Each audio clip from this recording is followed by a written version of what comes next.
Welcome back to The Evil Within. We're playing The Evil Within 2. This is Chapter 2. Chapter 2 started when we entered the looking glass, the mirror inside our safe room, as Kidman called it. Our room. I'll call it the office, because it seems like his KCPD office. Remember at the end of the last episode, we did all of our configurations. We got all of our options set up the way we think we want them. And we were going through this mysterious door that just appeared on a wall that's only one-sided. The name on the door said William Baker. William Baker was the commander of the rescue team that Mobius sent in. We learned that in the last episode, so just make sure you put that name together. When we first came in here, I was really struck by the artwork. Not because the artwork's particularly great or all that interesting. I mean, it's interesting in the sense that it's macabre and sort of strange. But the fact that it's so varied and there's so much of it. A lot of effort went into creating this clutter, all these different paintings, all these different photographic pictures on the walls. What the hell? Now this has to be about the freakiest thing I think I've ever seen in a video game. At least at the beginning of a video game. Search team. Baker. Slow motion, just watching that blood just... Wow.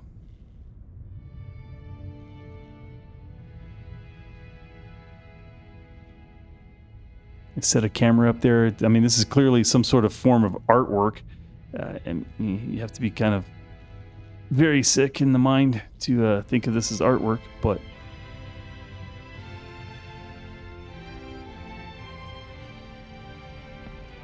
But just see what I was meaning about the paintings, like the paintings and the pictures on the walls. They're all different. And so it feels like maybe there's a story or something that you're supposed to gain from looking at them. That there isn't really, but there was awful lot of effort that went into making them. That's for sure.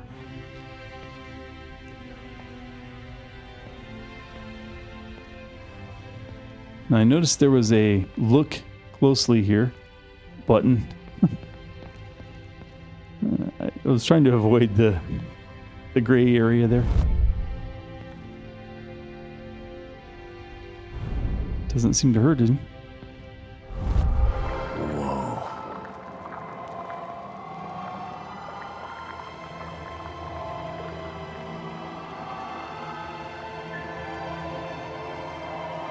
You can walk right through the blood spray. It's just so disgusting. The team leader. One bullet. Straight through the head.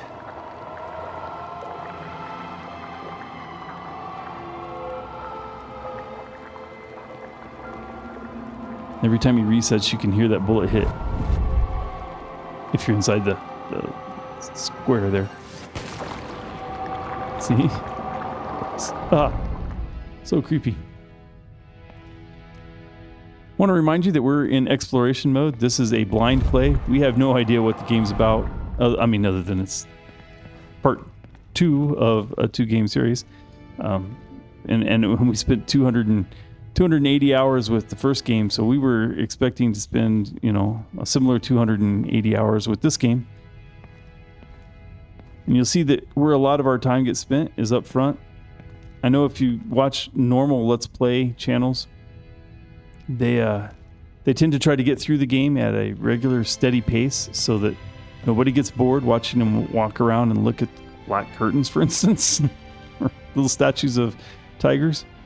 But the goal here was to show you how we play the games. I mean, this is our channel. This is how we play the games. This is our first approach to almost every game.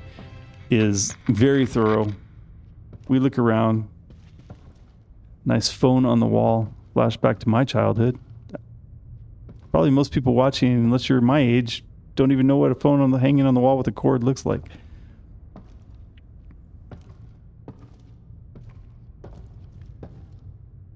Video library. I'm even old enough to know what that is. And stacks of tape players. But yeah, our approach to games often is to take them in as thoroughly as we possibly can, look at the artwork that went into Someone tried making to the block game, the way out. how much time and We're effort was in. spent on just every little detail in the game. So we don't usually wind up finding all of the collectibles in the first time because, you know, at some point you forget to turn around, you forget to look somewhere, or you just look right past something because action's happening. But in this game, we do find a considerable number of the collectibles. Here's the very first file. Sadistic. Whoever did this must have enjoyed it. Photo of William Baker, the search team leader. He was frozen in time when I found him. This must have been taken by the camera right by him, but how is this even possible?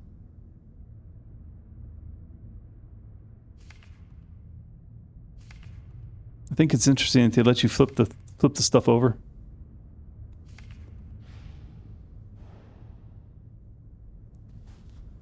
You'll notice something that didn't pop up if you're used to watching our videos. Our HUD didn't pop up. There weren't counts up in the left-hand corner. That's because the game provides its own count. You saw when we picked that up, it said 1 of 40. So you know there's 40 files that you have to find. Very little reason for me to track it when it's being tracked on the screen for you already. I believe in our pass through the game, we found 38 of them. We missed 2 of them. And really the 2 we missed are kind of surprising we missed them. Must have just been rushing or not thinking about it at the right time, at the right place. But, you know, it's going to take us about an hour to get to where there's actually something that Sebastian has to avoid. I mean, that's not entirely true, but the first time he really has something that sees him that he has to actually avoid. I mean, there is something slightly before that when you're first taught how to take cover, but if you don't, the game takes cover for you, so you'd actually have to work to actually be seen there. I don't know what happens if you do get seen, because I didn't ever make that mistake. But our gameplay, you'll see, we'll go through, we'll look at everything for you, so you'll know that every door that's locked is locked. What kept confusing me at this point in the game, some of our first impressions were that there's an awful lot of doors that are locked. But normally in games, if the door's locked, that means it's eventually going to open.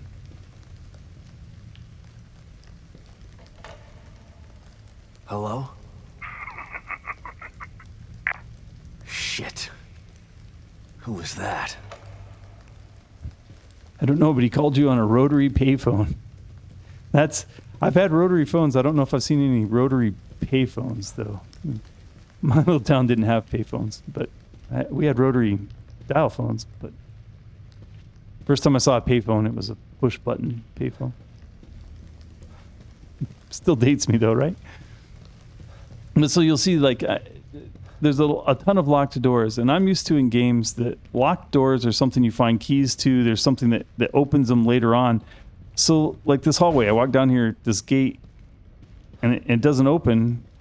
That gate didn't show me a locked symbol, so it makes me think that it's actually going to be locked, or it's actually going to be a block, like you're never going to go through it. But so many of the doors we push on, same with that gate, but so many of the doors we push on start showing this little locked symbol. And I kept thinking this is all I knew about the game was it was supposed to be open world.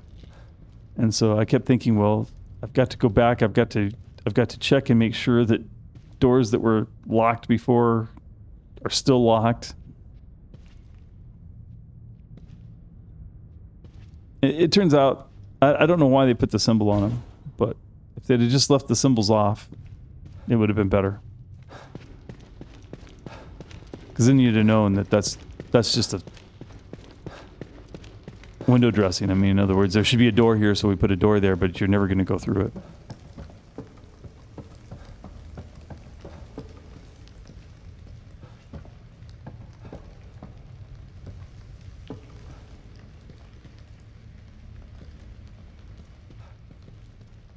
I also was having a little hard time with these little alcoves, trying to understand whether, I mean, there's a little dent, there's like an indentation there. And I kept thinking that there was going to be a door sideways on one of those.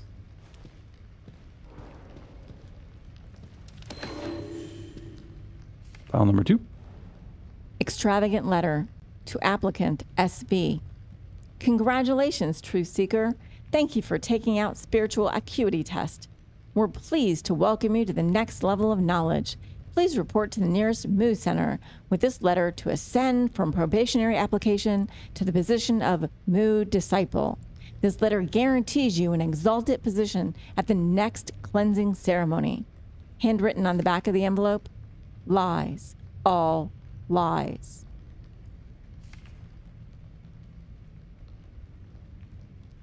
Now, a couple of things to pull out there. There's it was written to an SV. We're going to find out who SV is here eventually. I won't spoil it right now, I guess, but well, the name's not really going to be all that.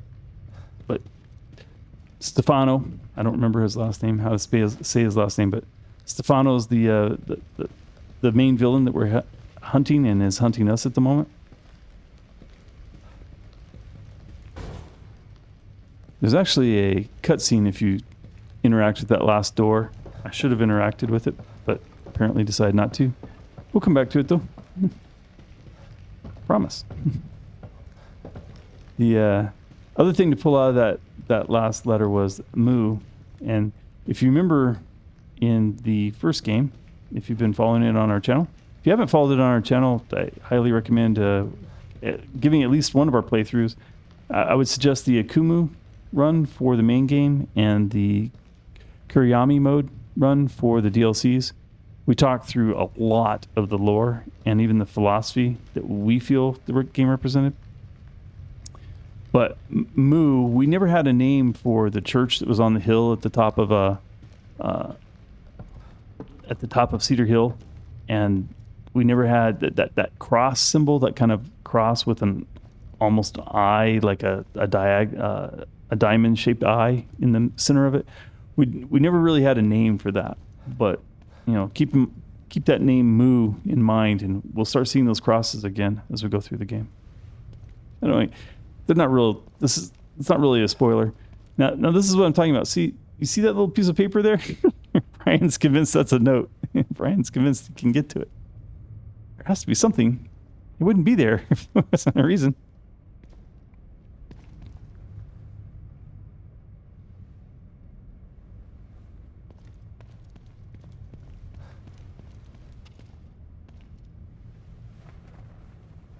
Found these curtains very strange because, like, you can kind of walk through some of them, but you can't walk through all of them. I mean, it's sort of obvious the ones you can walk through, but at the same time, made me want to test all of them.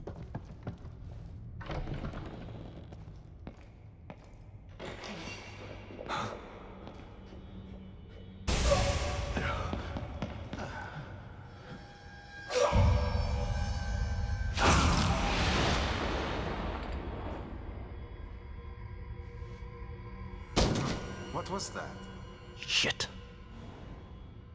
This took me a while to figure out that when the tips come up, the tutorials come up, that you actually have to change pages on them. You can't get. I'm pressing all the buttons trying to get out of it, and it's wanting me to change to the next page of the tutorial. So it took me a while to get out of it. Cover in this game is very strange. I like the way the cover worked in the DLC for the last game, Kidman DLCs, Assignment and the Consequence. I like the way she would put her back up against what she was taking cover from. This doesn't feel as much like a cover. And also, I do like the idea that it will let you go around it, but I can almost never get him to do it. The other thing that's kind of strange was the second part, that second page of the cover thing is telling you that if you're in cover and you look somewhere else and those little arrows, I left the cover symbols on so at least I would know where I could take cover. Turns out you can take cover on almost anything. But here, if you press the cover button again, you will see that little crouch run move. That can be really, really valuable, but I have the hardest time ever getting the arrow to be where I want it to be. It's always on the wrong surface or on the wrong side of the object. it wound up not being nearly as intuitive as it sounds like a great thing on paper, but I had a really hard time making it work.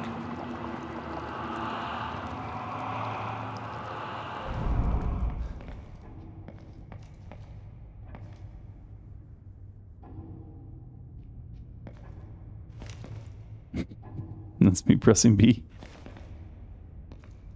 Just to see how the cover thing worked. Okay. So you can take cover against things. It's not really like a cover. an open picture frame, you can take cover from it. So I don't know how useful the little arrows really are, because they're on everything. But without it, the moving from one place to another while undercover, that kind of jump to the next cover area would be impossible, because you would never know if you were going in the right place or not. It's also worth noting that there's a toggle for cover, so you can by default it toggles on and off. There's a hold option. You can change that in the options menu. We left it on toggle.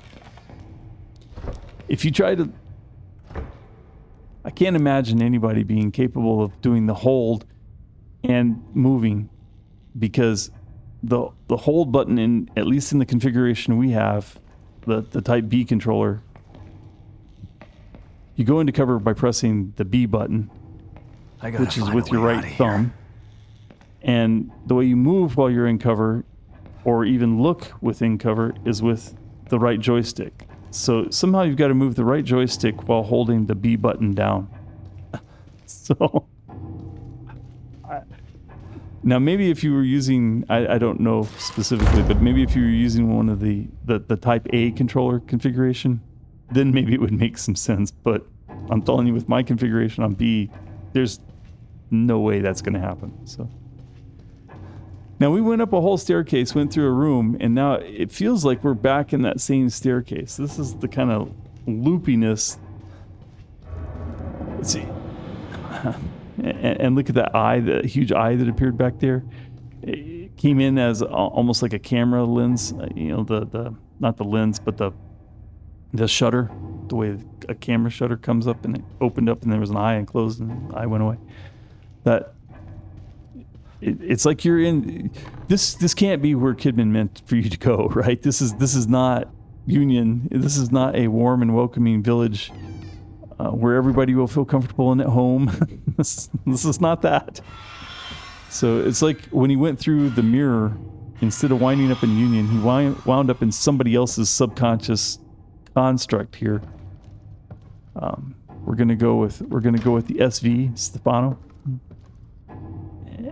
And Stefano's, here's that lock symbol's now on that door. So I'm convinced at this point that door is eventually going to open. It never does, though. Photo of another victim. A photograph of another murder victim. This is a Mobius uniform. Well lit and in focus. It looks like a gun was used to shoot him in the head.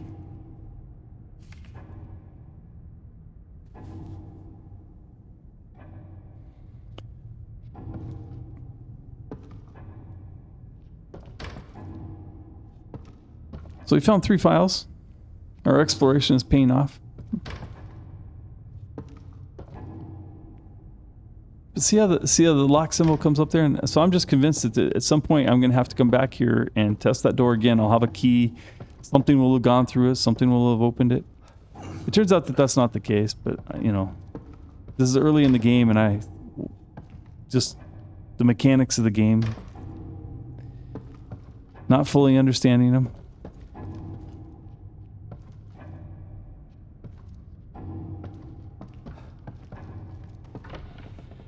Like I said, there was a little bit of reward for looking around. We climbed under a gate. We found a file. We went in that room, that set of rooms, found a file. Walked around enough in that first area where the first body, we found William Baker's body. There was a file there. So exploration does have some payback to it.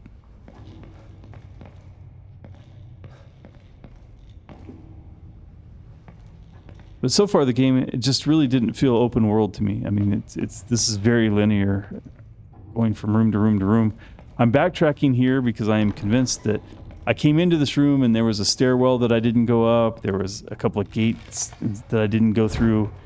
And I'm also confused by the staircase because it's like I wound up at the bottom of the staircase going through the door that we just went through. Now going through this door, I'm at the top.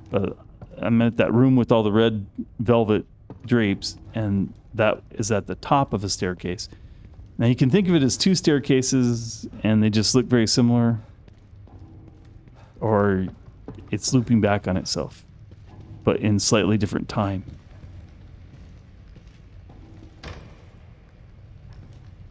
But you can see what I'm doing is I'm going back and I'm testing all these doors again to find out, did any of them open up since I saw Stefano and he left that room? Are any of these doors now open?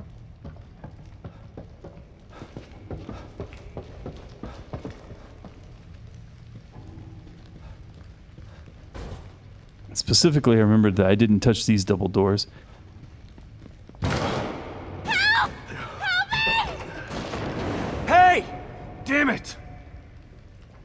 What's going on? Until she actually screamed, I actually thought that was Leslie the first time we were playing. I thought, oh my gosh, Leslie?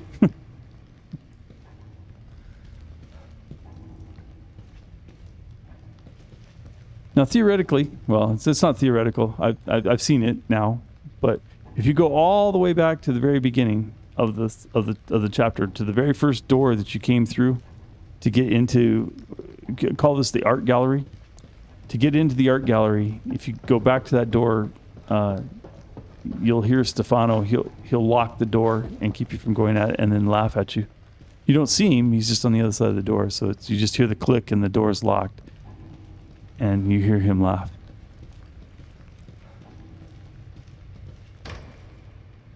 Probably something maybe we'll show in our complete run. Again, our goal here is to get as many of the achievements as we can on our first playthrough. Find as many of the objects. The way we normally approach games is this. We look around, we take in all of the atmosphere, all the art, all the design, just try to really get the feel for the game and understand the game and the maps, understand, paths through the maps. It looks like I'm lost, but I'm really just, at this point, I'm testing to see if anything's opening up, and nothing's opening up. So now, is this a different staircase? You could say it is because, obviously there's bodies hanging, there's a big clock pendulum swinging.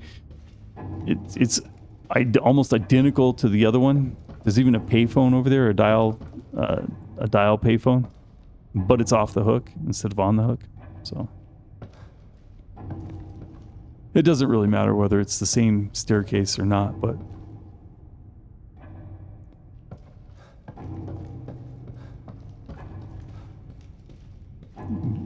basically, what I took away from this was that Stefano is basically a psycho, and his mind works in mysterious ways, looping ways, cross-turned ways. And will Brian go back and touch all those doors? No. Even I got bored. Okay.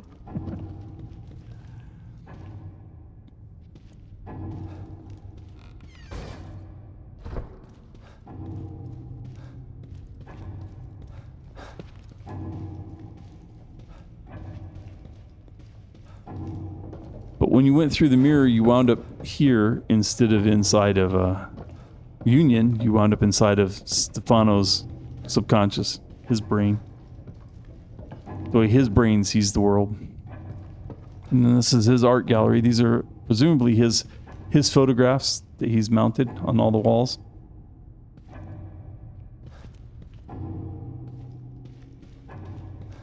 And his victims that he's draped in sheets and hung from the ceiling.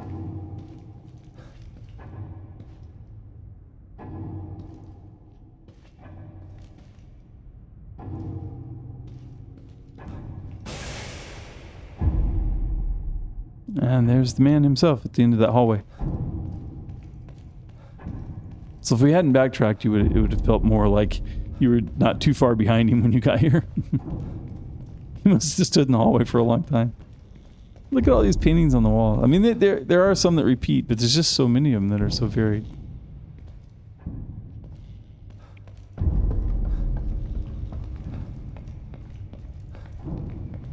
I mean, there may be more of them that are actual repeats that are just... When that light turned on, I stopped cold. I'm like, what is that? It took me a while to decide that's actually another one of his works of art. So he's moved from taking photographs and hanging the photographs on the wall to freezing the people in time when he takes their photograph as their last breath is taken, I guess. I didn't get a good look at that plaque, but it says rebirth on it.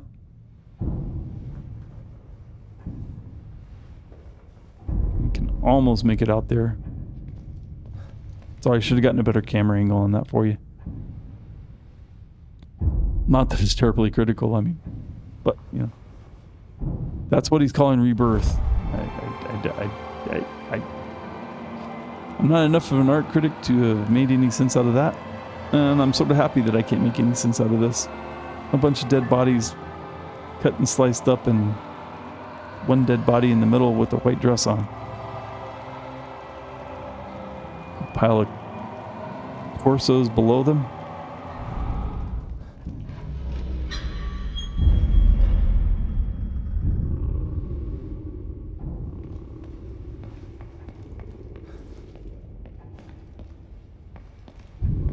Interesting how the curtain worked there.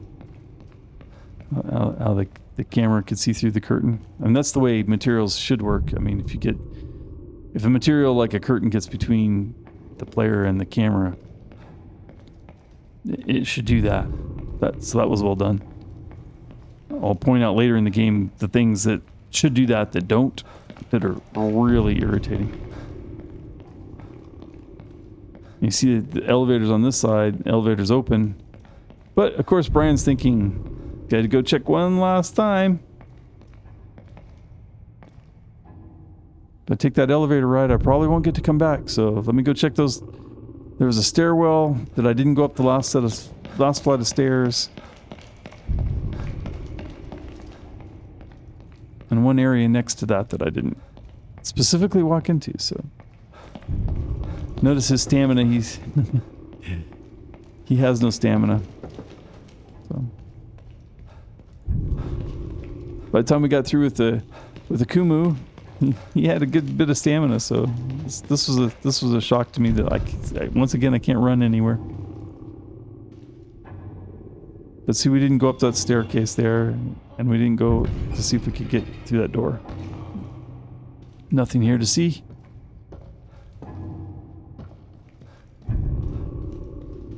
And the stairs are blocked, so... The good news is, this is as far back as I go.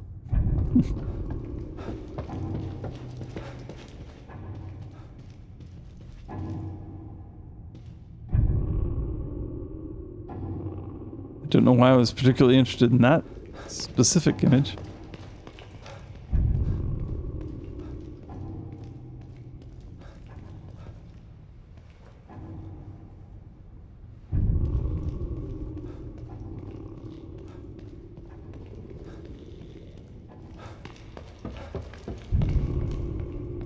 Okay, we're gonna go up the elevator now. You'll note that we're getting kind of low on time here. Getting closer to the end. Still a couple of things to see.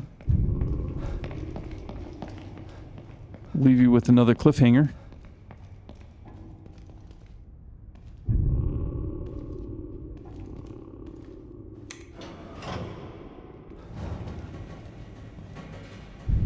Now, as slow as it feels like I'm going, I've measured myself against a few other Let's Play channels that I've watched, at least the beginning, because I was like, man, it took us a long time to get to anything of much interest. And so I watched a couple of Let's Play channels. And I'm only about maybe 10 minutes behind where they were at this time, because everybody's just kind of looking around expecting there to be more. Like there's something I'm missing. There's something I'm missing. I still haven't gotten used to the toggle on the crouch.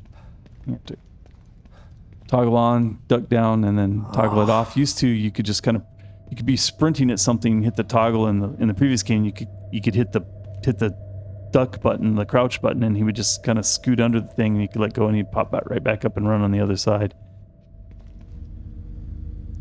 So on the last episode, I kept looking for the setting that would let me toggle that. Make that a hold. That would really make sense to me, to be able to hold that versus a. I have no need for a hold for the cover. Can't work it that way, but a hold for the crouch would have been nice. I was talking, you may have missed it, but there was a sound behind him. He kind of looked back for a second.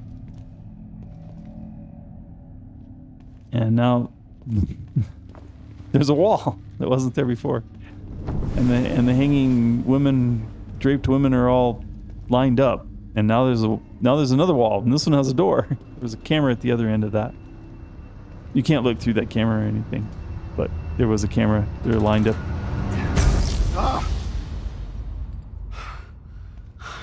All right, thanks for watching. That was our episode 2. We'll see you tomorrow.